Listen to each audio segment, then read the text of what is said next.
Hello and welcome to Dice Friends. Tonight, I am your animator for this game of Tune. My name is Kathleen, and joining me are our wonderful players. Please introduce yourselves. You should Hello, my call name on is Serge. Oh yeah, I'm going to be.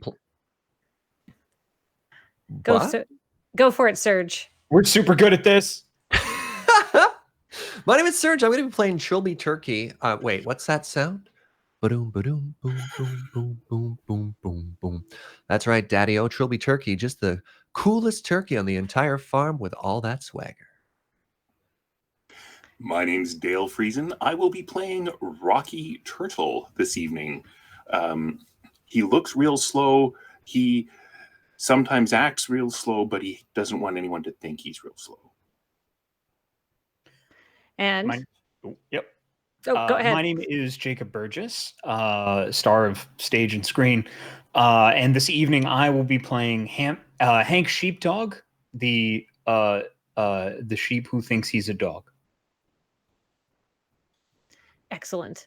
And all three of you are hanging out in the barnyard. It's a normal day. It's like, say, early afternoon. What are all three of you doing together that's caused you to hang out? I mean, it's breakfast. It's early afternoon. I just woke up. The day is fine. And I just want to gather my daddy-os up together and have the most important meal of the day, breakfast. Yes. So the kids are at school, so I'm out of the terrarium, and I have come out to the farmyard to enjoy the sun. Excellent. Well, your breakfast becomes somewhat rudely interrupted because there's a loud commotion coming from over behind the horse pen part of the barn, like where the horses are. But it's not like a horse commotion. It's like you hear some honking, and then you hear a caw, caw. So do you want to go? Sounds check like it a out? murder is happening. Really? We just started.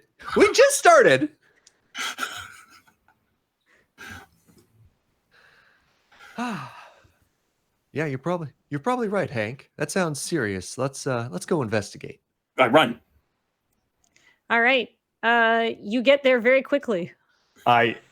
So before, if I may, before Rocky takes off, I would like to just say, after you, and then grab Trilby, and then grab the back of Rocky's shell, just before he takes off running. I'm also picturing that I get zipped away so quickly. My breakfast scone is just in the air and it's twirling. So from out of frame, an arm just extends back and grabs it. Yeah. And then I catch my breakfast and I'm just gone. Just watch this, Trilby. And so there's the silhouette of smoke, and you have the silhouette of the turtle, and then the silhouette of the sheepdog, and then the silhouette of the turkey, and then the sandwich hanging there. But then you have the smoke silhouette of the sandwich. Perfect. So are you using your shtick to get there very, very fast? Sure. Let's do that. Perfect. Oh, God, please don't have us all show up naked. Please don't have us all show up naked. I have my lovely dice. Nice. Good plug. I rolled an 11. Oh, okay. So normally I feel that you would get there very, very fast, but for some reason, perhaps the two large, co-pilots you have acquired have caused you to get there. So you can either get there slowly or you can get there quickly but erratically. Which would you prefer? I mean, I am never going to prefer to get anywhere slowly. All right. So I feel like perhaps you crash into somebody when you get there. I see. Ooh. Or do you feel like, because in my mind there's a lot of people who have come to see what is going on and investigate, because this is a large commotion, and when you hear a caw, you know it is bad news. So people are the animals are curious. So could you roll me a d6 and tell me what you get? If you get a 5 or a 6, you crash into someone important. Okay, if you get a 1 or a 2, you crash into somebody unimportant. There was a cow in one of the earlier episodes, and I think her entire purpose was to be someone large to crash into. All right. Well, did we name that cow? Serge? Checking my notes. We don't have a name for it. The cows exist only to be large and crashed into. Okay. Well, Bettina, who I'm going to name after the cow from Paw Patrol because it would make my daughter happy, has greater aspirations in life than being a crash landing pad for the three of you. But once again, she finds herself, on the downward end of the hand of fate and is like, oh, God. So she is going to get righteously angry as the three of you impact into her side and almost push her over. Jacob, go ahead. Oh, just we crash into her 1, 2, 3, turtle, sheepdog, turkey. Oh, sandwich. Yeah. And then sandwich. So you sort of you sandwich in and clatter off, and then your outline is in her side, and she's gonna look down at you and be like, "You have made a powerful enemy this day." Hey, sorry about that, cow daddy-o. We were just hustling Cow so fast. Mommy-o, please. Mumio? All right, we're really milking this bit. Anyways, we're really sorry. Just move And on. normally we'd stick around a little bit longer, but we gotta keep moseying on. Yeah, this seems utterly urgent. Jacob, that one was excellent. Thank you. All right, Jacob gets a favor point. Oh, I don't know what those are, but I'll figure it out later. I think that. Why did you encourage me? That's what I live to do. This is just live out your dreams and be encouraged. Anyhow, you have arrived. You've almost pushed over Bettina, and a lot of other people are crowding around because you see two geese.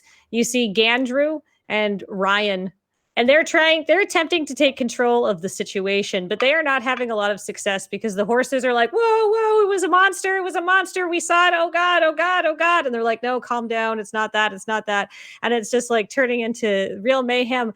And then suddenly, then you heard this caw as a crow flutters down from the tree and lands in the barnyard, and just with her, the air drops out of a room if we were human, but I guess it gets maybe a half a degree cooler, like a leaf blows by, and she sort of flaps her wings and if she suddenly has a collar, so she pulls up her collar. Oh, people just sort of, yes. And she goes, there is a problem. There is a strange creature in this pine tree. We do not like it. It does not belong here. What Okay. what is it? We do not know. Okay. The geese. I do not believe these geese can deal with the problem. But you, Trilby Turkey. Yeah, he's a problem solver. I know about you. Go on. I have all the swagger. I've seen you. You have succeeded despite all outward appearances. Well, of course. Yeah. That's just my style. I'm a go-getter. I'm a go-getter, get things done. Excellent. Go get this creature out of this tree and send it back where it belongs, wherever that may be. And with that, Enid Crow flutters off and returns away. Enid. All right, spooky crow boss. Thank you. She can't hear you. She's flown off. Huh. Well, Rocky and Hank, like for the longest time, I thought monsters weren't real and they were just like a creation by the man to try and like keep us all in line and being obedient and stuff like that. Yeah. But it looks like we got Oh. ourselves a monster. Whoa. Whoa, maybe we should just help the monster fit in. Then the monster is back where it belongs. Yeah. Oh, I like your style, Turtle Daddy-O. We don't know what it is. We don't know what it is. Yeah. Whoa, that's deep, Hank. Okay. Truth. Yeah. How big is So- this tree? We should probably get up there and figure it out. Right? I'll Uh, go first. The tree is about, I would say, it's a very decent sized pine tree. It's like a good, probably 40, 50 feet tall. Yeah, I can throw a turkey and a turtle that far. Perfect. I Me first. hate to remind you this. I am a flightless turkey. Not for long. I love flying. Me first. Yeah. Okay. I I'm just pull gonna my throw 'em up arms there. and legs in so that I'm more streamlined. I've never seen a sheepdog You fit a shot-put turkey a in there? turtle. Just like picking up the shell. You got room for a turkey in there? One way to find out. All right. All right. So what's the inside of your shell look like, Rocky? Is it homey in here? Yeah, it's a massive mansion. Oh, fantastic. It's just like, wow, Rocky. So I take Nice you over to the digs, hot Daddy-O. tub, and I go over to the mini bar, and I'm serving up drinks. Yeah. Yeah. All right. I'm in the hot tub. I'm just like, but it's a lot slower. It's like boom, boom, boom, boom, boom, boom, boom, boom. And just this is the life. So, Here's yes. oh, I was going to say, you're in a hot tub. Yep. So just remember that, because I'll get back to you in a second. I'm at Yep. the bar mixing drinks. You're at the bar mixing drinks, good. But on the outside, Hank, you are going to fling them 40 feet up into a pine tree. Yes. Here's the complicated maneuver I would like to do. I would like to throw them 40 feet up into the pine tree and then teleport up into the pine tree using my shtick and catch it. Ooh. Dig. This can only be good. Perfect. I Yep. would love to see that. I'd love to see that happen. Please pour yourself a stiff drink, my friends. Okay. Like deep breath, just All right. Hey, here's your drink, Trilby. yo, thanks, Daddy-O. Okay, so We're about to I take will a roll sip. my throw. Mhm. Marvelous. I got a 4, and my throw is 7. So you certainly get them 40 feet up in the air. I do. That part, success. Yep. Now the important one. Now the important one. Yes. Because we all put our sticks up by 1 point, given all the experience that we have. I got a 5, and my teleport is now a 6. Describe your epic success. So it's just one of those like easy, just 3 leaps and then just a shot put of a turtle, smooth as silk, just creamy as butter as it sails up. And I know I said I was going to teleport up into the tree to catch it. I'm in fact going to teleport myself onto the shell and ride it in the air as we ascend. I will grab onto one of the branches, flip around, land on top, set the shell down, and just kind of like knock on it. And just be like, we're up here and I don't know how. Here's your drink. Can Sort I of say? reach out the shell. Can I say while this happens, the velocity of the shell suddenly launching through the air causes all of the water and the alcohol to respectively fly out of the tub and tumbler. And so basically all the water around you goes whoop, but then sort of like hangs in midair, and then the action of Hank receiving it on the other side causes it to slap back down into the drink glasses and tub around you. And then Rocky, you handed a drink out of the shell. Yes. Yeah. Yep.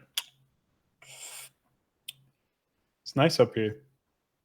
I guess that's why the monster likes it up here. Yeah. I'm going to exit the shell wearing a towel and holding my martini glass. Looking around, just be like, we're so high up, Daddy-O's. Wow. All right. Well, you arrive stylishly and slightly inebriated because you haven't finished eating breakfast. So your alcohol tolerance is a drink bit on an empty lower. stomach. Yeah. So Tina took my breakfast. So anyhow, you get up there, and it's high up in a pine tree. There's some branches and stuff like that, but like a couple branches above you, you see a strange gray shape. And it's fuzzy. And it's got enormous feet and huge legs and a long tail and huge ears. And it is holding on to the trunk of the tree for like dear life. And it's just like, help. Is that a cat? I mean, you could ask it, but it doesn't look like a cat that you have seen before. I hope it's not a cat. Excuse me, in danger, Daddy-O. Quick question. Who are you? Oh, g'day, mate. My name's Kenny Kangaroo.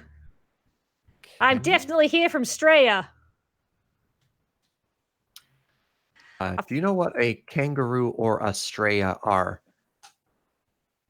I think Estrella is that town a couple of towns over. Why? Oh. Why are you here from Straya? Well, there was a zoo, and I decided I didn't want to be at the zoo anymore. So I hitched a ride on a plane when they were loading some sort of like poisonous tarantulas or something. Anyhow, then I fell off the wheel and landed here in this tree. Then a crow tried to peck me. Help! Oh yeah, crows are totally going to do that, Daddy-O. You look like you're in some amount of distress, and like that's not my jam at all. That's not my jam at all. Have you thought about like just letting it all go, man? I'm 40 feet up in the air. No. I Help. mean, Well, what if we got everybody up here and curved the tree? Oh, that's a really good idea. That's a really good idea, Rocky. All right, Hank, all we got to do is climb up, and the weight is going to bring it all down. The tree does feel pretty wiggly up here. It's pretty thin right up at the top. I think you could probably get there. So how are you? Do you have any kind of like climbing trees 40 feet up in the air skills? Oh, God, no. nope. Is that a zip type skill? Because I'm going for it. All right. I have started making the attempt. Okay, perfect. Do you have any kind of climb skill? No. Perfect. Okay. Well, in that case, use zip. If only we had Verity. All right. Yeah. Now, Verity is too small to make a difference on this tree, Hank, Daddy-O. You're never too small to make a difference. Oh, I failed. How exciting. So For example, he's going to make a difference in the ground. Well, we'll see. So you're not going to get up to where the kangaroo is stuck. Spoilers, it's a kangaroo. But you are going to go, I'm going to say you're not going to fall out of the tree, but perhaps you go sideways and you go out onto another far limb. I don't know. What do you want to do now? I don't think that's where you wanted to go. So I'm just lost?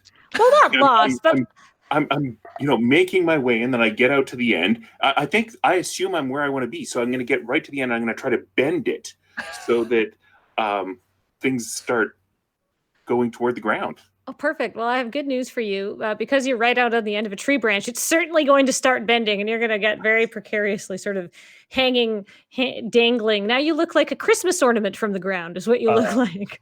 I've done my part. I mean, yeah, all right. I'll get over to his side of the tree and grab another branch and just be like, Yuletide cheer. All right, perfect. The tree is starting to tip a little bit. Actually, now, Daddy-O's, we're doing it. All right, I'm gonna go try and grab another branch and see if we can't pull it all the way over. With the combined weight of a turkey, a turtle, and a sheepdog, I can't possibly see this failing. And a kangaroo. And a kangaroo. Mm-hmm. All right, if that doesn't work, I have a fast talk idea. Okay. What's your fast talk idea?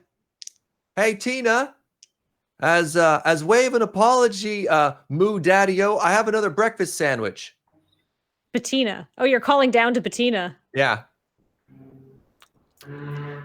I thought I had told you that you'd made a powerful enemy today. Would a powerful enemy like a sandwich? Yes. All right. All you got to do is, and I'm going to like reach out a sandwich, but when she goes to bite it, I'm not going to let go. And ideally, as she walks away to grab it, it's going to start bending the tree over. Yeah, Trilby, you're 40 feet up in the air. So like, I thought we were starting to hang over, or not yet. You're not, well, you are. You're dangling from a tree branch 40 feet in the air. So you're calling down to Bettina, and she's not 40 feet below you because she's quite high off the ground. So you're like calling about 35 feet down to her ears, and you're saying, "Hey, Bettina, do you want a sandwich?" And she's like, "You know what? Heck yes, I do want a sandwich. Friends on. All right, what do you want me to do? Wait, what kind of sandwich is it?" It's your favorite. Leafy greens, already easily separated to be digestible by 4 or more stomachs.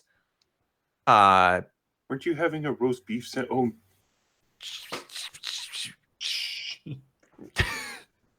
What are you doing, Rocky?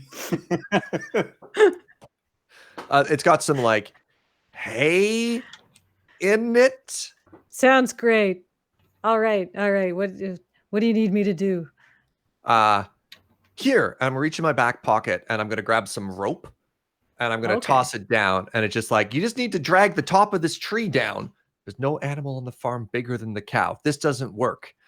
All right. So just pull, and then hopefully there's a leverage point enough where if I tie the rope, it'll start to bring it down. So you're going to tie the rope to this tree branch. Yep. Like the edge of this tree branch. I mean, I can go to the center of the tree if that's an easier pull point. Okay. All right. So you're gonna scooch back along the tree branch and tie it to the center of the tree, like right below the kangaroo, I think. Perfect. And the kangaroo is going to be like, this cool. And then you're going to go back. We got this, Daddy-O. And you're going to fling the rope to Bettina, and you're going to get her to pull on it. Yeah. All right. So she's going to do it. Are you good enough at tying these knots that we're definitely not going to get flung halfway across the farm when the rope comes loose? I've never failed at tying a knot before, Daddy-O. Awesome. These sound like questions we don't need to be asking, Dale. I've also never tried to tie anything before.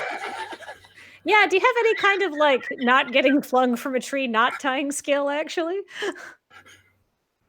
I was just curious. It seemed like information I should have. Yeah, no, that's an excellent question, Dale. Thank you.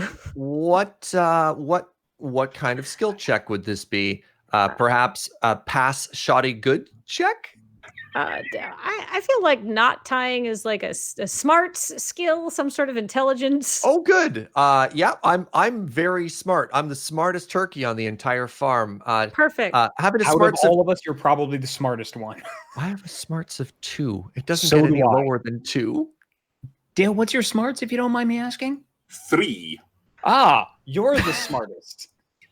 That's why I thought of the rope needing to be tied properly. Oh.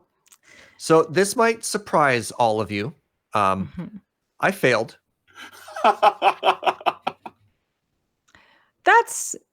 So we're going to say the rope is shoddily tied. It definitely looks like it's a knot. And then you're gonna send the other side down to Bettina, and you're gonna get her to pull it with her immense strength to sort of bend the top of the tree over, right? Yeah, load it like a trebuchet. Perfect. So Bettina, she wants that sandwich, so she's gonna be like, all right, I don't got anything else going on. And as she says that, I'm going to be waving the sandwich. She's like, come on, Tina, this could be yours. Yummy, yummy sandwich. Tell me You just more gotta about that. Tell me more about what's in that sandwich, she says, and then she puts the rope in her mouth and starts like slowly trotting down, so the tree is creaking and bending and creaking and bending. But your knot is holding so far. Mm-hmm. Well, the bun is made out of 100% whole wheat. Yeah, otherwise a pure vegan recipe. Just delicious dark greens. If the knot looks like it's going to start coming undone, Mm-hmm. I'm just going to put a finger on it because that's how you hold knots. Okay. The knot does indeed look like it's starting to come undone, Hank. So do you want to put a I'm going finger to on put it? a finger on it because that's how you hold knots. Okay, so Hank, once you put a finger on it, somehow this knot that Trilby has tied, like in the cartoon, it's like looks like this, and then just like one part goes spring, and so you put a finger on it. Yeah, it's like holding on to it, just going like, that's not good, that's not good, that's not good. And then after you put the finger down, you see another part go spring. So now, hey, Rocky, you want to get in here?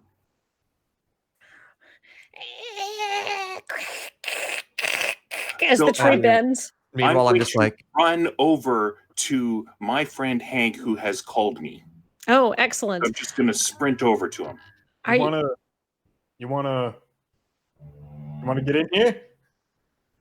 Yeah. So sounds like he's asking me to come in there for I'm guessing a hug. So I'm just going to propel myself over and give him a great big hug. Dale, you're the shittiest genie. You're gonna go just real fast, is what you're telling me? That's what I'm telling you. Oh, because it's like, urgent, like you're using your shtick kind of fast? I wouldn't want to dishonor my friend Hank by not going as quickly as I could when he calls me. Right. Like he clearly looks like he's in some distress, so you should hurry. He really needs that hug. And I rolled an 8, and my shtick is a 6. Okay, perfect. For some reason, the slowly creaking tree, and the shifting balance means that you're not moving very fast, even though you're usually pretty fast. Oh no, okay. Oh, you look so sad. All right, in that case, you fall onto you flip over onto your back and you start spinning, and you slide all the way down the branch and plow into Hank. Hey! I came as quickly as I could. And put your finger on the nut, like arguing as we are tumbling to the earth. Yeah.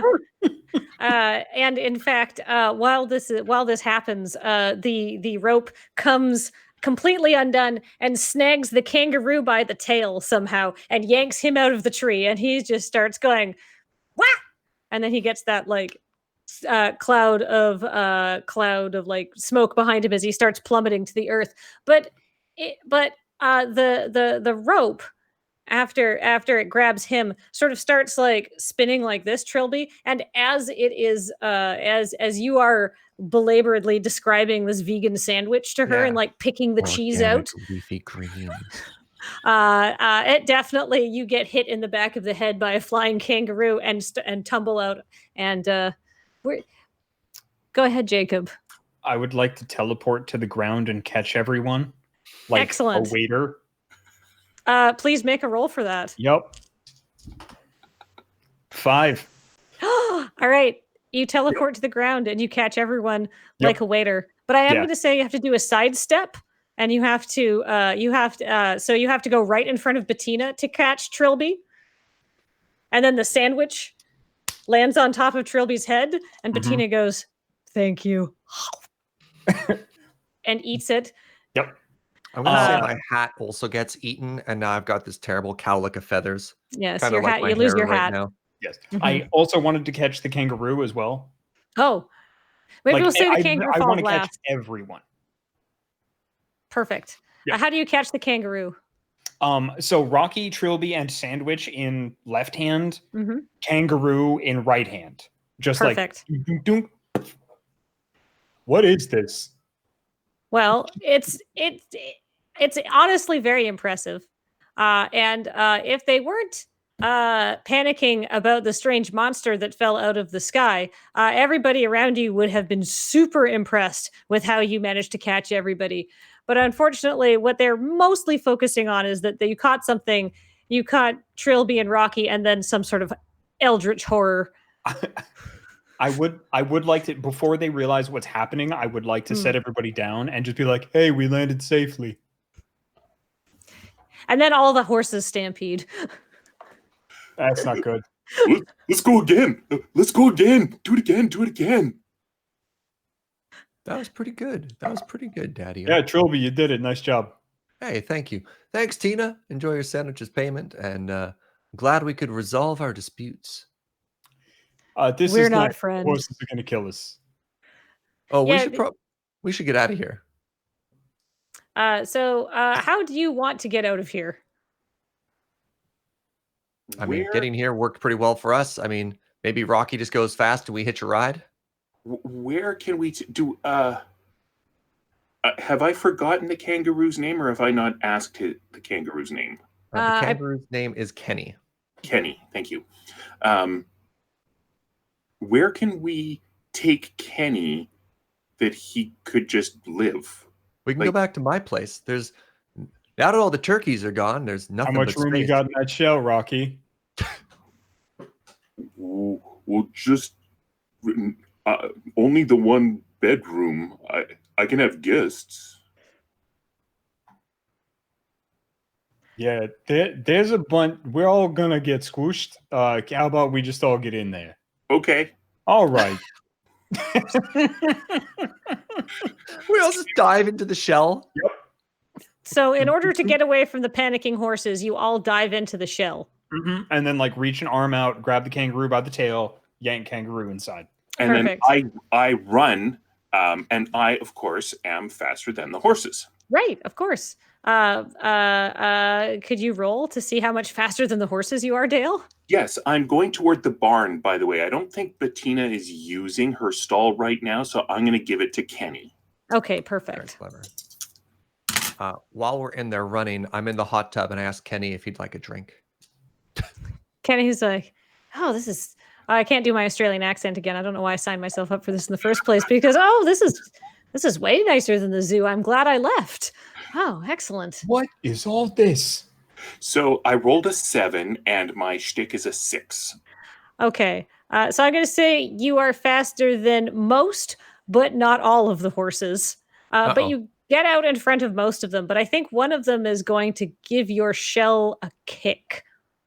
Well, I hope you know this means war. I'm going to run faster than that horse and give her a kick. All right. Do you have a revenge needing to run faster than anybody skill and give them a kick? Like, would that be fight? Would that be zip? I don't know, but I rolled 11. All right, so you totally fail to catch up to this horse and give her a kick. Jacob, did you want to cut in here? Yeah, just a question. Because what I'm imagining is that we're inside shell space. Mm-hmm. Seeing it's probably a little bit shaky and whatnot. I would imagine Rocky has most of Rocky, like the top half of Rocky, kind of like through the door, and like outside, we just see the shell and like 2 feet running among the horses. Do I have this pictured correctly? Right. How are we inside and Rocky's outside, but we don't see Rocky? Where is Rocky? Well, that's the thing, is we can see the top half of Rocky, and Rocky, like, I would imagine, has cartoon awareness of what's actually happening outside. And being like, oh, I'm gonna get that horse. I'm sorry, excuse me, I used Hank voice for Rocky. So we're just watching the top half of Rocky have an existential crisis, and then outside it's like the 2 legs having a kicking match with the horse. Yeah. Can I make a suggestion, Rocky? that the This inside is a question of mine. I'm not describing a scene. Is this right? Sure. I think the inside of Rocky's shell is equipped with like a really nice big screen television, so you can inexplicably see what is going on outside from like like the perfect cartoon point of view, while being on the inside, right? So that can just happen.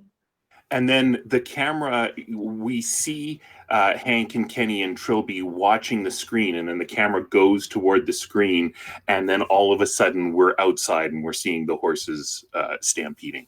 Yes, absolutely. So at this point, Plod is also going to get involved because I feel like Plod is definitely going to get involved with some sort of like horse stampede. But luckily, the horses are stampeding, so your chances of being found in this mayhem are actually pretty small. But so you're trying to go to the barn, right? Or are you Yes. racing this horse? Yes. Because the horse is not. Well, the horse is not running towards the barn. The horse is running in a random direction. So my initial intent was to get to the barn, and then the horse thought she was faster than me. So obviously I have to set her straight. Rocky, and then once we've established that things are as they are, I'll go to the barn and give Bettina's stall to Kenny. We have to establish speed dominance. All right. Well, in that case, permit me a little bit of cartoon showbiz magic, because at that point we're gonna go out and Plod is gonna come and get involved, and you and the horse are gonna have you and the horse are gonna have a race, and we're gonna dress up Plod like a referee so we can actually have a good race around the track. How does that sound? Sure. Perfect. All right. Is anybody going to be? Who wants to be the horse's jockey? Oh, absolutely. I am 100% going to volunteer. So Trilby is now going to be in a jockey outfit on the back of the horse and be like, you know what? Nothing personal, Rocky. I don't mean to be competing against you, Daddy-O. But the rules state there has to be a jockey, and I'm sure Hank will be helping out on your behalf as the jockey. Giddy up. All right, what color do you want your jockey outfit to be, Trilby? Red and white. Perfect. Not for any particular. Oh, am I wearing the same colors as my turkey? I am. Okay, yeah, red and white stripes. Sure, why not? And I've got a jockey cap instead of my Trilby because it was eaten by a cow. Yes, but you can continue to wear the jockey cap afterwards, so you can cover up your cowlick. That can be a permanent artifact. Hank, do you have any preference on what color you're wearing? Yes, I would actually like to be dressed up like the early like fraternity football player. Yeah. With like the leather helmet and everything. Okay, perfect. Yeah, just close enough. It's what I got. All right. Okay. Kenny is watching because I can't carry the kangaroo if I'm going to be. No. I believe Kenny and the rest of the horses are in the stands, and Kenny is taking bets from the horses, right? So he's got like a bookies tab, and so we'll worry about that later. What's all a right. good name for a horse, and for whatever reason, I want to call the horse I'm riding Persephone, but that might be too weird. Sure, this could be Persephone horse. This is Persephone the horse. Yeah, this is Persephone the horse.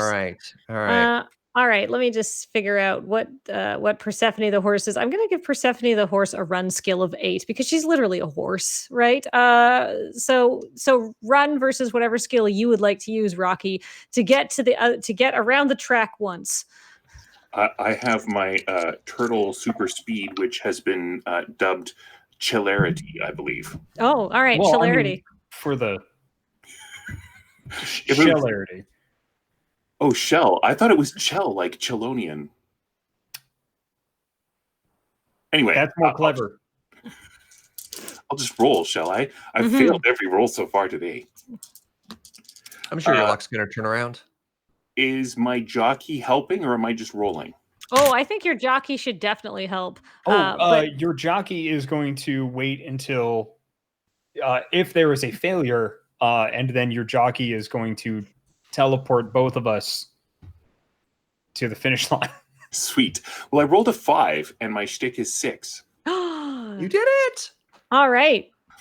So I'm going to say, Hank, you are prepared to help, but suddenly Rocky takes off like a rocket, and you're just like, Hey. so Persephone the horse rolled a 2.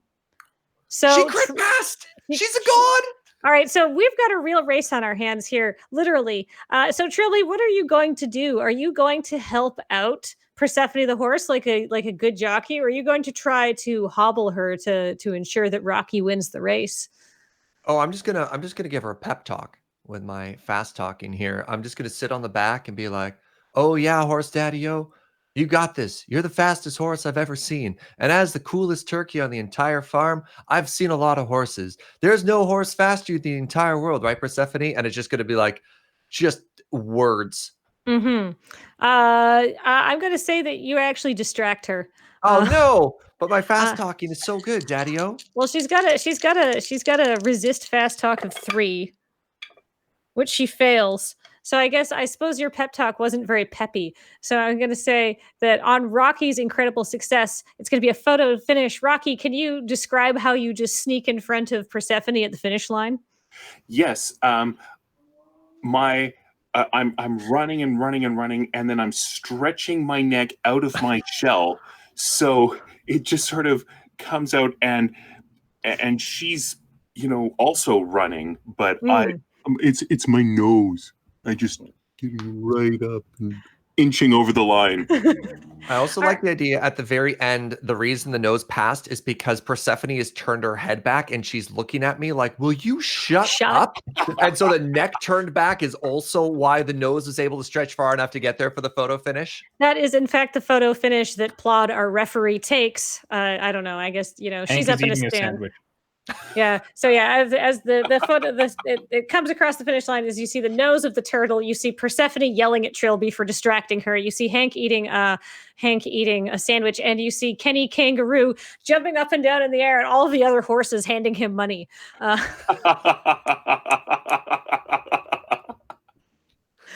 So that's finished. Then Plod leads all the horses back to the barn and says, "All right, now we've settled it down. Calm down, calm down, calm down." And they're like, "But monster, it took our money. It's And then she's like, "No, get back in there." And so Plod's now sorting out the horses. Yeah, so it's you 3 and a pile of money and a kangaroo. Well, that went better than expected, daddy-os. Do we just buy the stall from Bettina?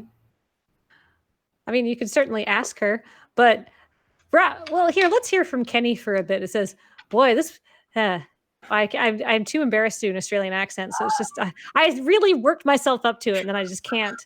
So he's going to say, "Oh, this place is pretty neat, but I am, is there anything I could do here in the farm? Like, what's good around here? Aside from taking money from horses." That's an amazing race that you won, by the way. What do you do around here that's fun and cool? You know what, Kenny? It doesn't matter what you do. All that matters is what people think you do. Well, what do people think that you do? What? Not much. I'm just the coolest turkey on the farm. I just got all that swagger, daddy-o. It's that pretty much. I make children happy. Oh, well, that sounds like fun. I keep all the sheep in line. Do they listen to you? Yeah, I'm a sheepdog. Oh. Man, I don't know anything about the animals around here. Weird. Like, don't judge people, daddy-o. Like, everybody's got their own little quirks. Okay. What did you do before? Well, I was at the zoo, and then people looked at me, and then it was boring, so I left. But I remember when I was very young, when I was a wee Joey in my mummy's pouch, hopping among the plains and other assorted biomes of Australia. Kangaroos have a very wide range, and I didn't really do any research about what kind of kangaroo this would be. So we'll say one of the small, fuzzy ones, probably. I think, I don't know. Yes, it doesn't matter. The Pomeranian kangaroos. Yeah. Kangaroos. Yeah. And I don't know. I just want to have some purpose in life. Do you think Do you think I could live here happily? Or do you think I should go home? So you guys want to find something for this kangaroo to do, or do you want to send him on his way? You got any friends or family back where you came from, Kenny? Anybody who's gonna miss you? In the zoo? Yeah.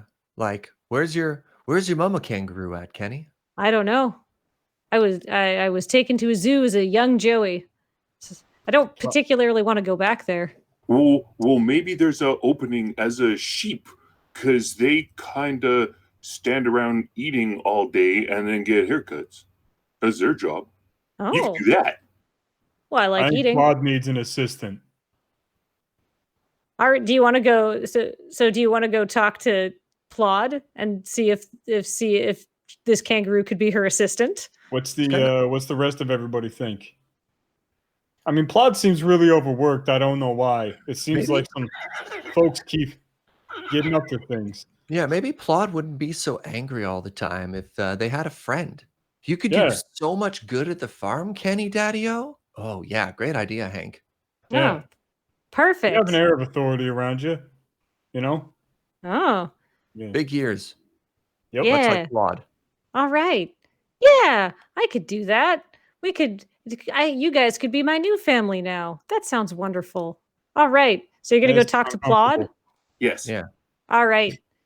So you go up to Plod, who's, I don't know, filling out an incident report or something like that. Days since last incident is back to 0. It never gets past 1, right? And she goes, Trilby, what do you need?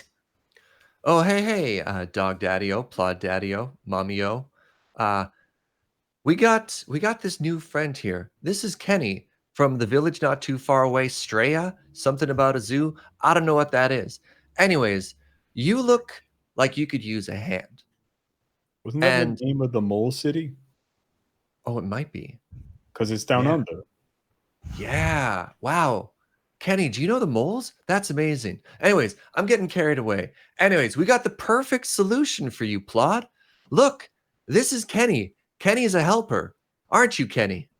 Oh, I'm very helpful. I mean, I know how to take bets. I know how to yeah, I could be extremely helpful. I could be very helpful. Plod looks I would say not disapproving. Plod looks unconvinced. So we need to fast talk Plod? I think you're going to have to fast talk Plod into taking Kenny on, because Plod, Kenny's kind of an idiot. So, Trilby, may I make a suggestion? Please. This is an unknown creature that everybody thinks is from beyond the stars.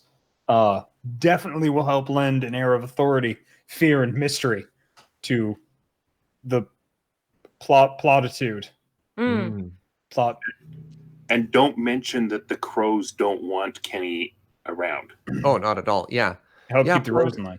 Not that your authority is in any way questioned, but as the person who tamed the alien, deputized the alien. Yeah. All right. I'm gonna roll this fast talk here. All right. I got a 5, and my skill is higher than 5. I passed. You passed, but I feel like Plod probably has some sort of resist fast talk skill. Dale, like she must. She must. She must. I'm gonna say it's a 6. And she rolled exactly a 6. So that means she also passes. So we have ourselves a good old-fashioned stalemate here. That's okay. So what Plod is gonna say is she's gonna say, all right. So what you're telling me is that I should deputize an escaped zoo animal so that people will be more afraid of me. Yeah. And you'll be less busy. Yeah. I do not think I will be less busy. You never have time to take bets. That's true. Rocky has a point. I haven't seen you take bets even once, Daddy-O. Mommy-O. Yeah. That's true. All right. I will do it. Not because I think not because I think that he will make me less busy, because I think he will make me more fearsome. And then so she slaps a badge on Kenny Kangaroo, and she says, "How do you feel about being an assistant?" And he goes, "Oh, sure, why not?" And she goes, "Great. Thanks, Trilby. Thanks, Rocky. Thanks, Hank. I won't forget this." It's That's good, right? right? That sounds good. That's the end of the episode for sure. We did it. We did it. Hooray! Yay. Thank you, Kathleen. I didn't really know Thank what you were you. going to do with the kangaroo. I hadn't made any plans. Plodsistent. Plodsistent. Perfect. Plod lease station? Plod. Oh my God. There's something there. I can't get there, though. All right. So, yeah, Kenny's not very bright, but I'm sure that won't be a problem. No. So, No. and with that, I think it's a really good time to take a very quick break. And then we'll come back for our second adventure. So don't go away. We'll be right back. Yeah, I'm excited.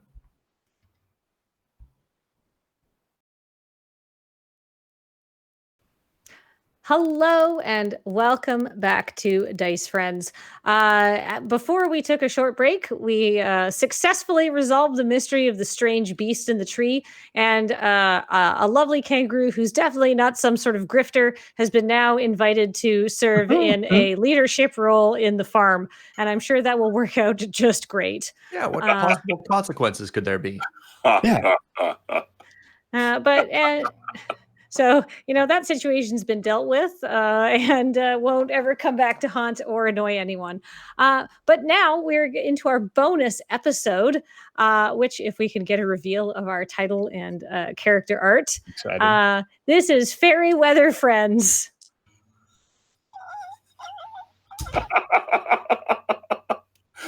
That's amazing. This is look, things were... this is there's a spin-off version of the cartoon.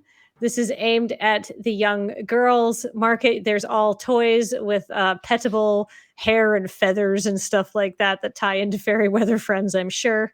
You've got those little cosmetic things that open up like Polly Pocket with all the little. Yep. I'm really trying to think of another word for pocket that starts with an H, an R, or a T. Oh, a trilby trunk. It's a trilby trunk. It is very cute. Anyhow, so you guys live in the magical realm of McFarmerlandia. And the Princess Daphne Goldenhair has a task for 3 of the bravest warriors in the land, and she calls you to her golden throne where she's brushing her hair, and she has some assistants brushing the rest of her hair because she's just got tons of hair, because there's a full tie-in line of other. She's Daphne the dog, so she's just like a very, very, very fluffy, long-haired dog. Hank, how do you feel about this very beautiful dog? You being a dog. I mean, obviously we're meant to be together. I see. Do you want to do any flirting with Daphne Goldenhair? Yes. Perfect. I would like to very slowly float up to her. Alight as gently as I possibly can.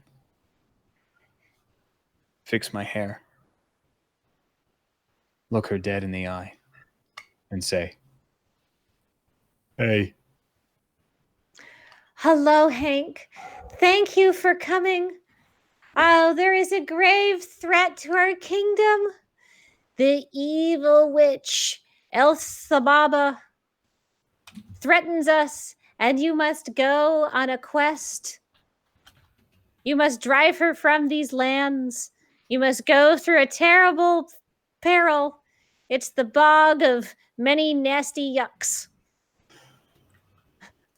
Yeah, we'll do that. Yeah. I'll grab my trustees companions and And me. I'm sorry. I wasn't listening. I got lost in your eyes. What'd you And say, hair. Rocky?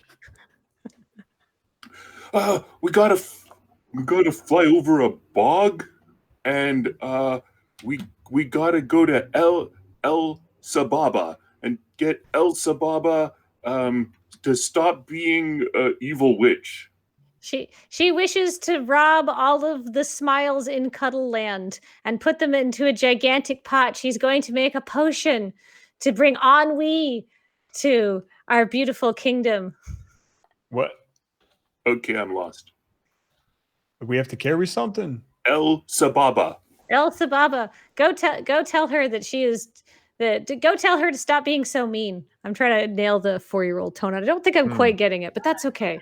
We're gonna get there. All right. We have So to carry something. We got to put something on we. you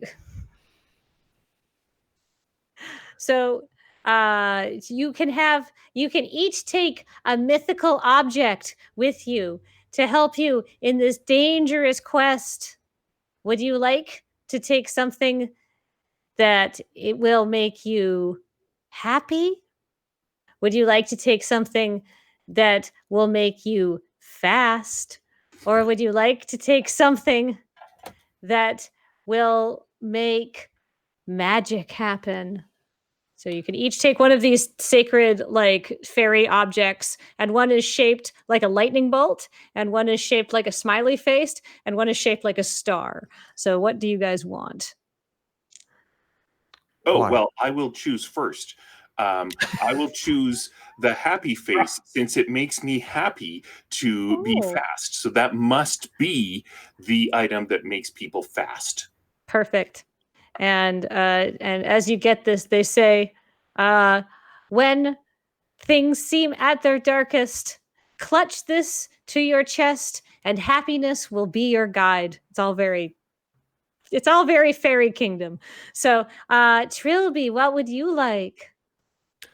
Well, let me check in really quick with my good daddy-o Hank fairy dog over there. He's just staring at the princess. He's All right, that's fair. You know what, Princess what? Daddy-o?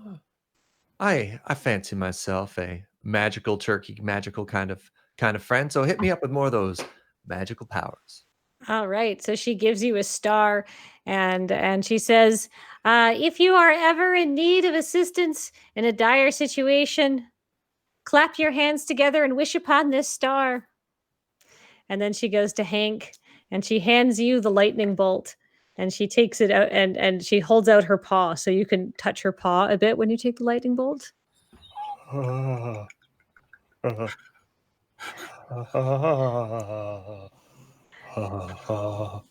Thank you. When you return, we shall go walkies together, my champion. All right, we got to get this done. All right, to the bog of nasty yucks, I believe is what I called it. Yep. How do If we- anybody Many gets nasty a hold Yeah. of my notebook for these games, I'm gonna get arrested as an obvious serial killer. Oh, she was so distracted by the budding romance, she forgot to tell you how to use your lightning bolt, but I'm sure that will be fine, Hank. Yeah, no, I know. When you get back, we're gonna go for walkies. We gotta go. We gotta get this done. Somebody help me figure out a fantasy version of my baseline is, I think, a very pressing problem right now. I mean, a harp. I mean, it's the same kind of like plucky, like ding ding ding ding ding ding ding ding ding. Ooh, I like that. All right. Ding ding ding ding ding ding ding. All right. Is So there, instead like- it's so deep, yeah. What makes the little like tinkle note? Is that a glockenspiel? Oh, it was a harpsichord, but I can't make a harpsichord with my voice. A harpsichord was quite a Baroque instrument, right? Yeah, but it does have that. It does have that twang. So, like when we did the Halloween one, and it worked so well because I could do those bass notes, but then turn it into an organ. Mm-hmm. Well, you know what, And you don't- Serge? Yes. You can do it. Don't get hung up on it. Like, I think it'll be okay. If you want to just I still want you to out have. the nearby window. Yes.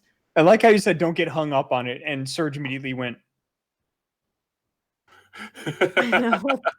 I was trying to help. I was like, just do the ding ding ding if you can't think of a way to We'll like do the Final Fantasy music. Do do do do do do do do do. perfect. Do do do do do do. All right, so you head out on your way into the bog of many nasty yucks. The kids show you got to be careful of copyright.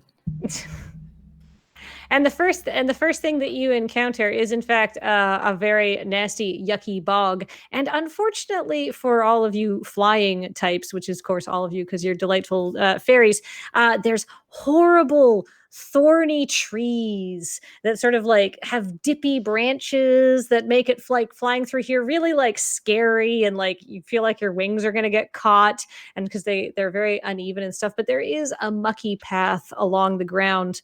So there's the bog like that, but there's also like you know, a lesser traveled, like, it's not the horrible bog of Nasiuk. It says keep out Elsa Baba's lair this way, but there's like you could go around the bog. So do you want to go through the bog or around the bog? I want to go over the bog. I want to You fly wanna- over all the trees. Okay, perfect. So you Just keep going up. all right. So you go up and you go up and you go up, and it's like one of those sort of cartoon hedge mazes, of like it goes way up, and eventually you get up into like a cloud layer, and so you can walk around on the clouds. So now you're Hello, whose lair is this? I haven't been up here for a bit, but I remember this is where the giants went because that Peter fella, when our friend Persephone, the magical unicorn, sold them those beans, and we thought that was a great prank, and then they met a bunch of giants and became super famous. That was that's a great story with the giants. I love that story. It's a really good story. We have to go down into the bog because once we get this done, it's walkies time. We ain't got time for giants. Let's go. Walkies. You're so focused, Hank. I am a goal-oriented dog. So through the clouds or back down into the bog? I find myself in a position where my friends are divided. I don't want to negate what Serge has brought up. So it might be a fun gag if we went very quickly, like through the clouds, but like past a bunch of giants that were like, "Oh, hey, what's up?" Hello. Sure. Okay. So you pass. So you're sprinting through the cloud, or you're flying very fast through the cloud kingdom. Mm-hmm. You are you're getting there, and off to one side you see 6 giants who are definitely carrying some sort of like. Well, you already said Persephone was a unicorn. What else is good? They're okay. It's another Persephone unicorn. They're carrying Persephone unicorn. They have some bouillon cubes under one arm and like giant celery and some giant carrots. They've got like one of those bags of fresh herbs, and I can't remember what they're called. And they're definitely going to make soup. Do you guys want to intercede at all? It's like, it looks like there's a party over there, but we're focused on our goal. Right, Hank? Walkies. Yeah, got to go for walkies. All right, so you leave those giants to it. Enjoy the soup, Persephone. Yeah. Ah! To you as well. Let's see. Hey. As you fly by, or as you fly by further through the mist starts to get a little darker, a little stormier. It started out as like white clouds, but then you're getting to dark clouds. And there's some sort of wizard with a long beard and a hat with pointy stars on it, and he's definitely reading from a book with like a singular angry red eye on it, and he's muttering things, and he's got like some goblins that are bringing him ingredients, and he's like, no, the blood of a more pure-hearted child. You goblins are so terrible. So do you want to intercede there, or do you just keep on flying? Hey, what's up, Euripides, the evil wizard? We'll deal with you another day. As the heroes, we're very aware of this evil, but we're very goal-focused right now. But Euripides, do you know how the fastest way is to get to Elsa Baba? Elsa Baba. Oh, hold on. I've got to cover my goblins' ears. They're too young to hear this. And so he sends the goblins away. And he Sorry, says, she who shall not be named. Yes. Scarcely makes it better. Is Baba on the move? Oh dear. Yes. It And said we she- three, the greatest heroes of all the land, have been given a very specific goal to stop her, which is why we can't have an epic fight today, Daddy-O. Walkies. I understand. It is springtime. So where is she? Oh, you will have to go past the other end of here, back out my gate, watch the compost bin. But what you're going to have to do is you're going to have to ascend her tower of 69 madnesses. So that's Nice. going to take a while.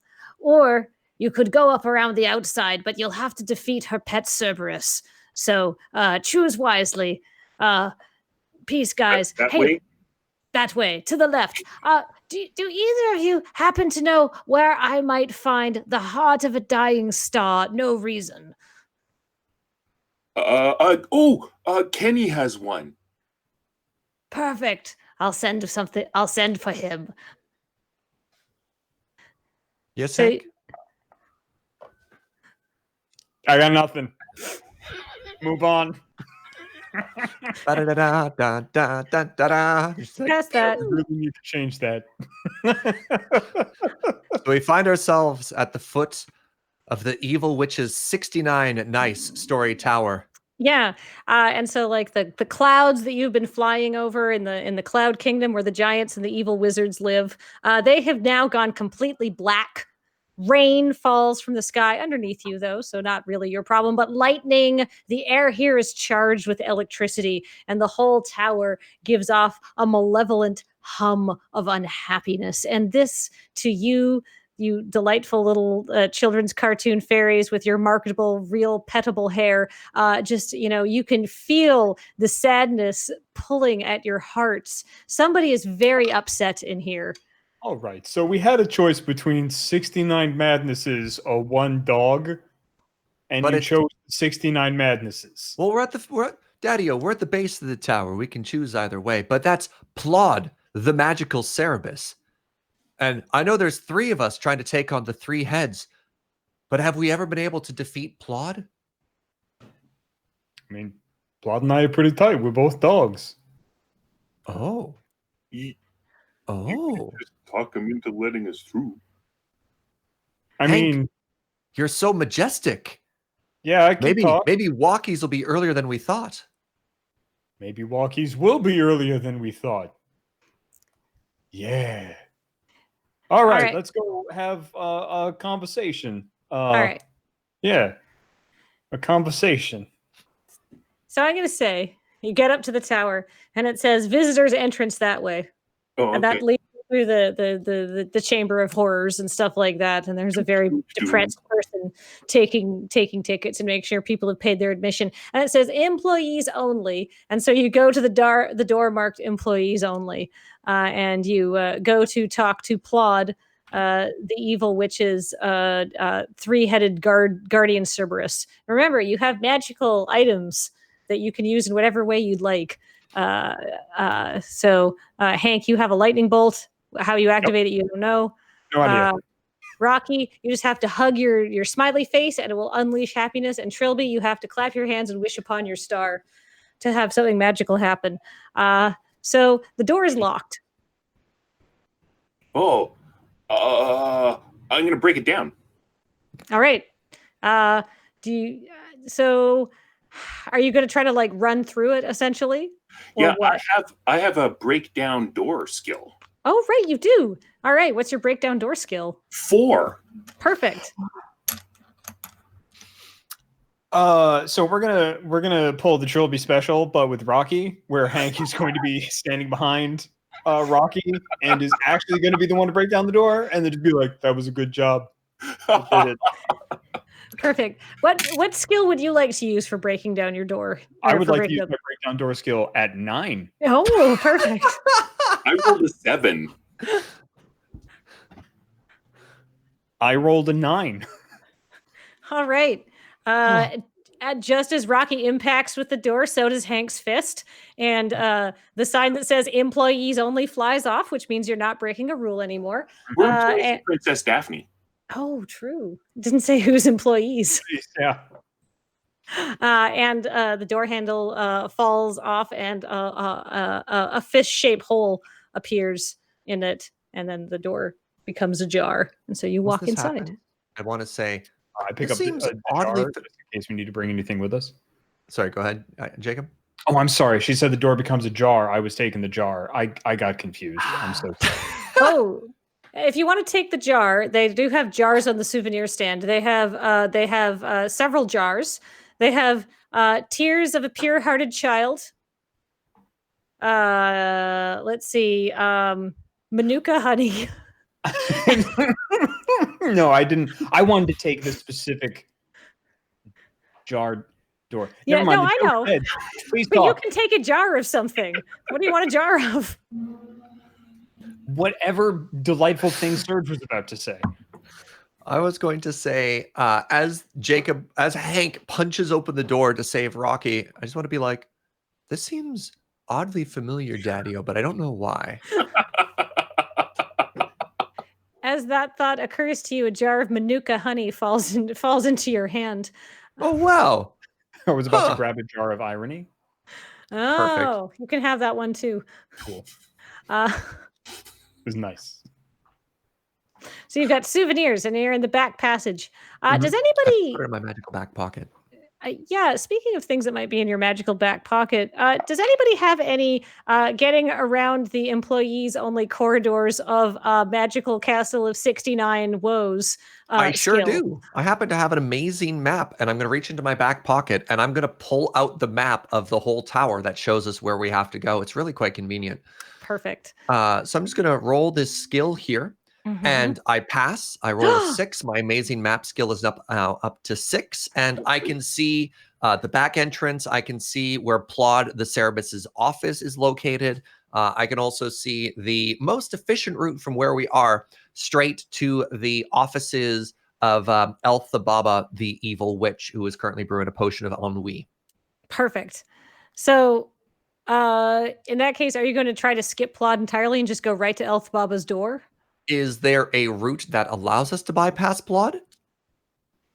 Well, if we go through the 69 insanities. Yeah. Actually, I can tell you if I can.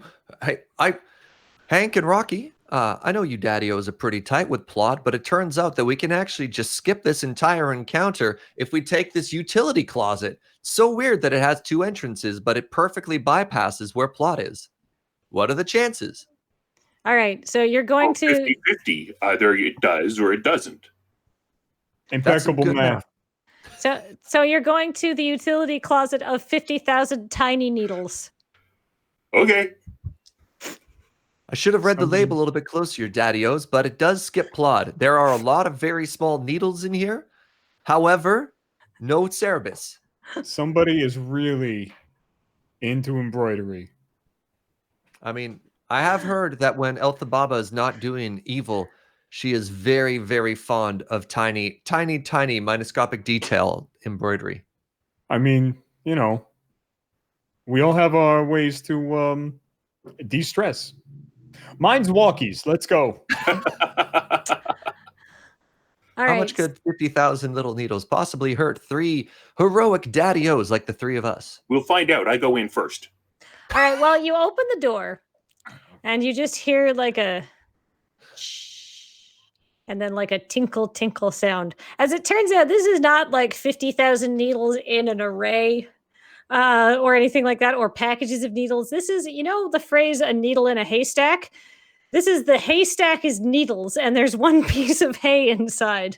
It's actually a very clever conceptual art piece that Elphaba really didn't think got, you know, its due, acclaim upon reveal. So she's put it in a closet ever since, in this that's not utility right. closet. That's So do you have any kind of outrunning a torrent of 50,000 tiny needles skill? I guess you do, actually. I have an incredible speed shtick. Excellent. How about the other two? Because there's a wave of needles coming out of the door in front of you. Can I see the door on the other side? No, it's just needles. Is there any roof, or is it literally was just a room full of needles? It was and that's literally a room full of needles.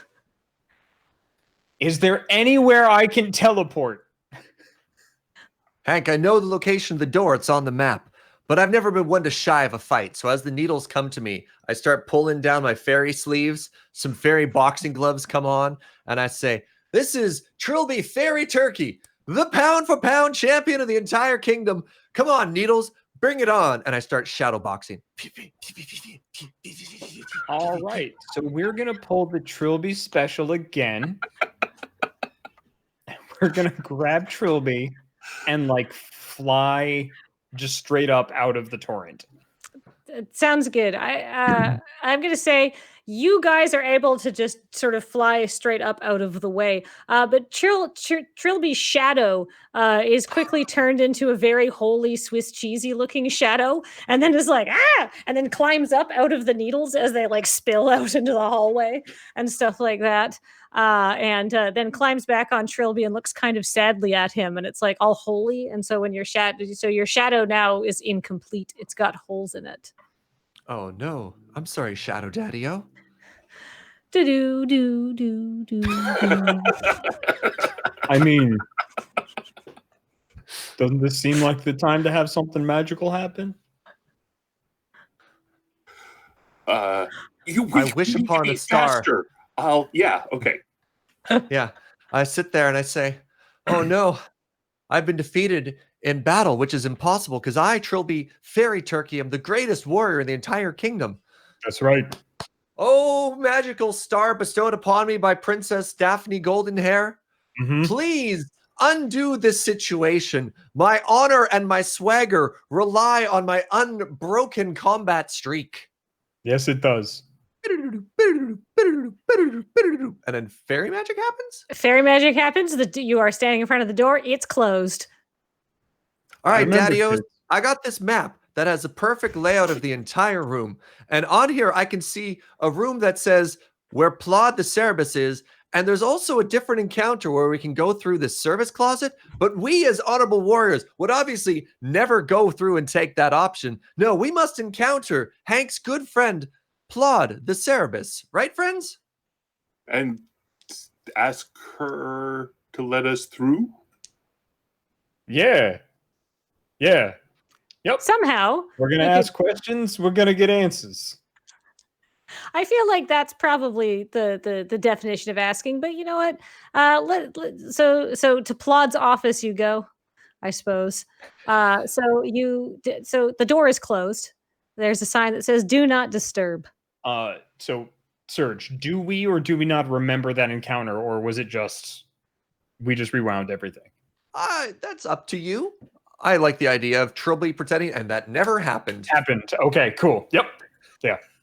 Like, So I trust this turkey. He doesn't talk baloney.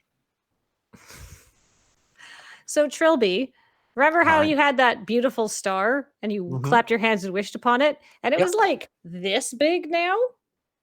Or it was like this big when you got it, like, but star-shaped? Now it's very small. Ooh, I still have a very small wish left. Amazing. Very small wish left.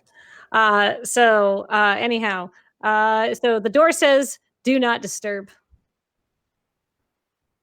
Well, I mean, you two have an amazing ability to open locked doors. And we're all delightful. We couldn't possibly disturb anything. Oh, good point. Yeah. I think so.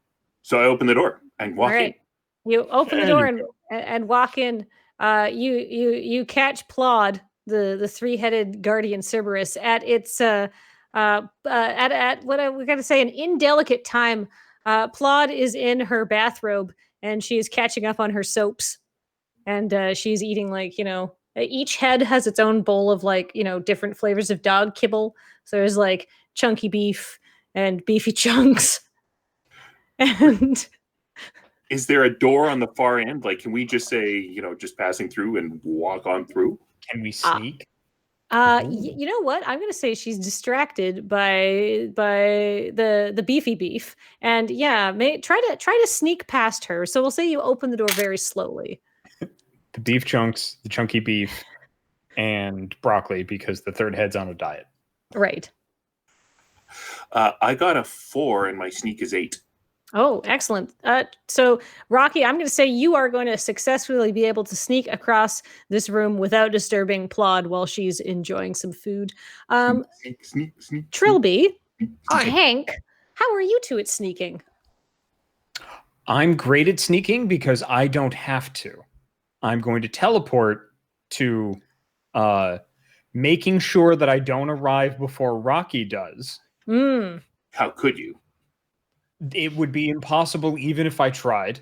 I will wait for Rocky to get to the other side of the room, and then I will teleport onto Plot's couch.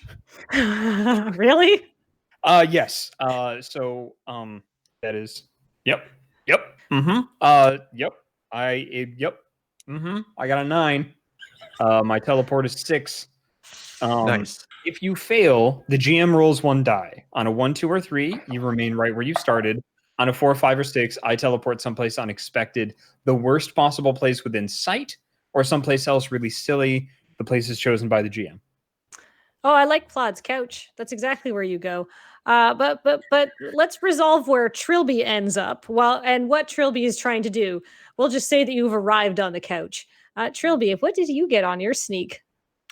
So I don't have a skill, and I tried to do a default roll, and I rolled a 9. And the only thing I can imagine is every time Trilby tries to travel from point A to point B, music plays. And so Trilby goes to do like the animation to start sneaking, and it's just like ba ba ba ba ba ba ba ba ba, and then like that fanfare plays as I try and move through the room, but doing like the sneaky like footfall thing. May I make a suggestion? Please. Music plays from one of the other shows. Ba-doom, ba-doom, boom, boom, boom, ba-doom, ba-doom. Yep. That's what that's what Plot is watching. It's Farmsylvania Follies. So Trilby, let's resolve what happens. First of all, Rocky, you get to the other side and the door safely, and you are about to, like open it, but then you hear Trilby's it's Trilby's music hitting. The crowd goes wild. Plod, one hand, or we're gonna say two of her heads whip around to see Trilby. But the third head tries to whip around to see Trilby, but comes face to face with Hank Sheepdog. So you're nose to nose with a dog, but not the dog of your affections, a different, angrier dog. This dog's been eating the chunky beef. How you doing? Now I think it is time to have a fight. Ooh, okay.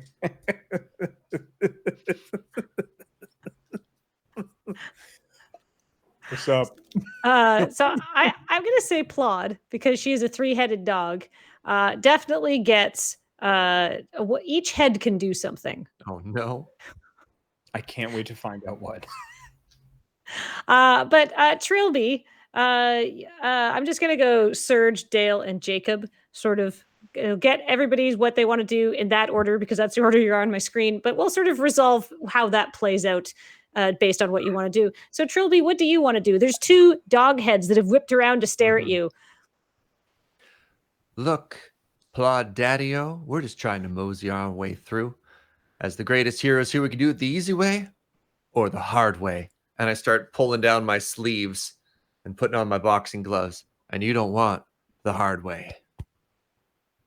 All right. Plod says nobody disturbs Mistress Elthababa when she's going through a bad breakup, and leaps off the couch and is trying to get you. But she's not going to attack you yet. So you're going into fighting. Rocky, what are you doing? Well, it looks like Trilby is about to punch Plod. So I'm not going to be the second person to start punching. Right. Okay. I'm going to punch first. I'm going to punch right now. All right. Do you have a fight skill? I have a fight skill. All right. What's your fight? Well, I rolled a 6, and my fight is 8. Oh, excellent. So you successfully roll some damage on poor Plod. But first, let's see what Hank is going to do. I was going to hold my action to see. Oh, I'm sorry. Oh, I was going to say maybe you'll just TKO her, depending on how badly this goes. But yep, it's definitely one of those like, how you doing? And then like all of her mouths start barking and everything, and it's just like, okay. All right, so you're also rolling a fight. All right, Yeah. what's your fight skill? My fight skill is also 8, and I rolled a 7. All right, perfect. So both of you get to roll some damage on Plod. So could you roll some damage on her? I can't. How is that? A 7?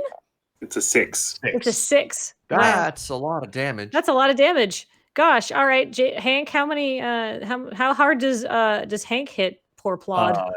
So with the lightning bolt in my hand, just like conk. On top. Oh, very good. So roll me some damage and give yourself 1 bonus damage because you're using a weapon. Oh, 4. Perfect. 4. So wow, you really hit Plod quite hard. I don't think I gave her enough hit points. And so she yelps, and we'll say she bites her own tongue because she still has a couple mouths worth of like beefy chunks. And now she's quite sad. And she's missing the best part of her show, so that's even worse. She is going to try and bite at Trilby.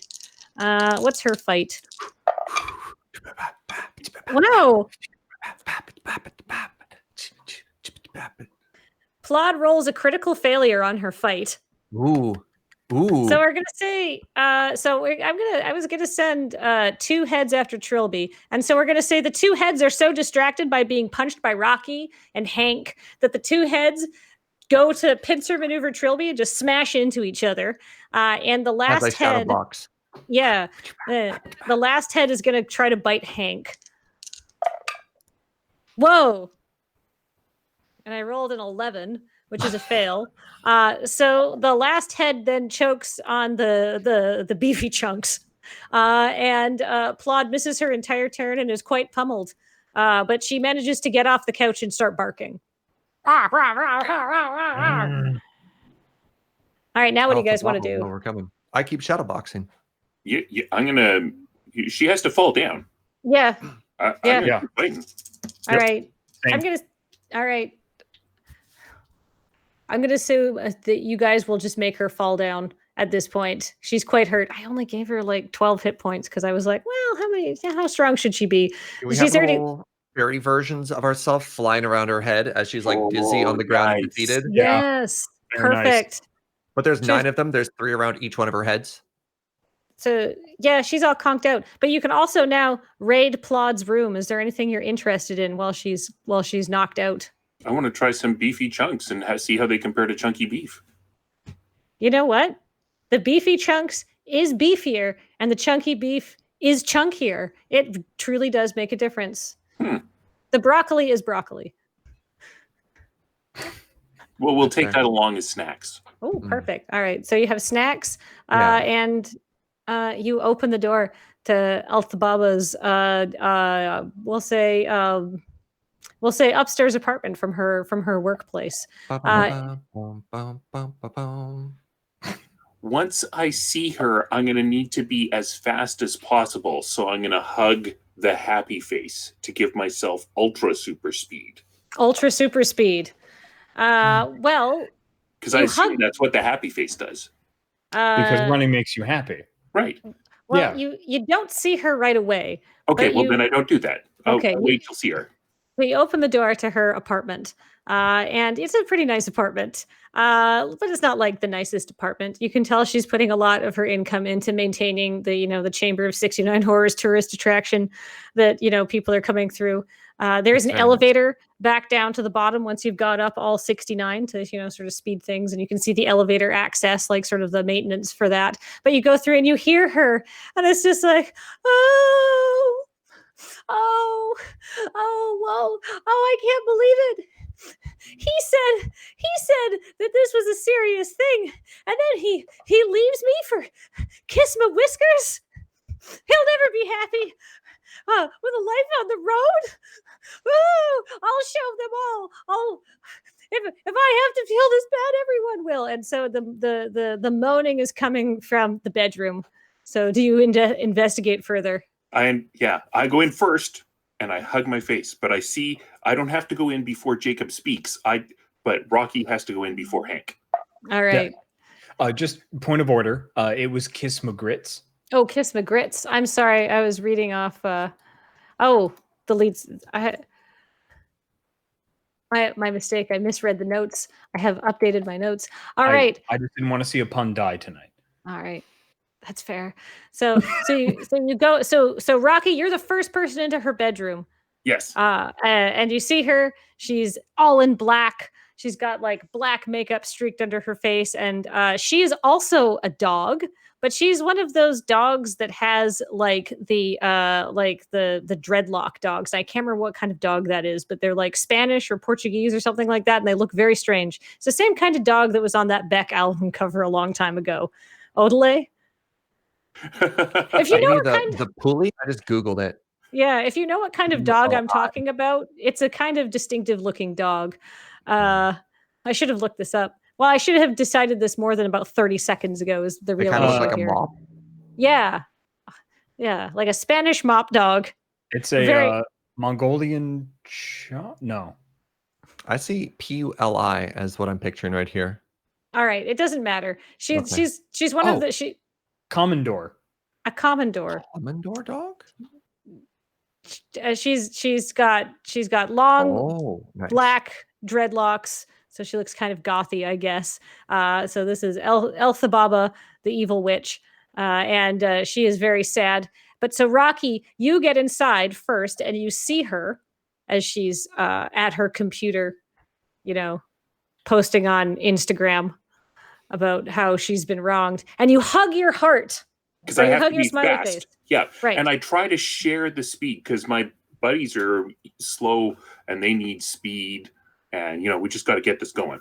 All right. So as you try to unleash the happiness and the power of this, a yellow wave emanates out from the heart or from the smiley face, and you feel tingly all over. And this speed force. And the yellow wave fills the room. And it hits Trilby and it hits Hank because they're right behind you because they're also trying to come inside. And it hits Elphaba, and lovely tinkly music plays, and a different fairy pops out of the smiley face, and it says, "Hello, happiness shall be yours," and it disappears. And a big bottle of gin arrives in its place. Oh, wait, it's a children's show. A big bottle of mommy juice arrives in its place. Your emoji had a baby. You're a dad now, Daddy-O. That's amazing. I think that distinctly says mommy juice. You're a mommy now. Whoa. But am I fast? That's what matters. You're there in the room first. Right. That's all I care about. Okay. And now they come in. Yeah, and they come in. And then Elphaba turns around and she goes to be like, "Rah!" But then the happiness wave hits her. And she goes, "Rah! Oh, I love mommy juice." And then she has some of that.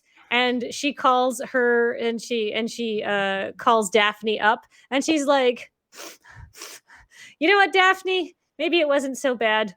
Maybe this was for the best that we broke up. That's fine. Who needs Euripides wizard anyhow? What a jerk." And they hash it out and they get together. And then Daphne says, "Hank, you have restored happiness to Elphababa's heart, and she knows that she doesn't need that jerk anyhow. As a reward, I did that. Walkies." Walkies. All right. Thanks for being a bro, Rocky. A bro and a mommy. Helper. The end. He's gonna rip it. He's mommy juice. As like the heart frame closes in.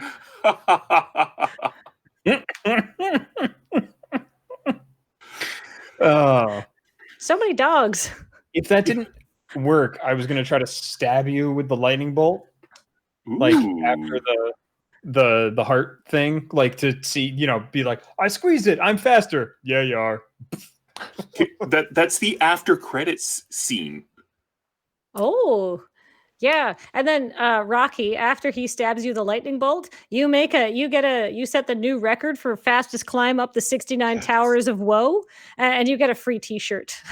Sweet. And the after credits, Trilby Turkey spends the entire time fighting DMCA takedown claims for the use of his background music.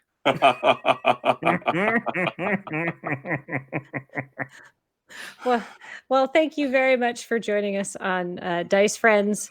I've been your animator tonight, Kathleen. Joining me was Serge, Dale, and Jacob. Thank you, and have a great day.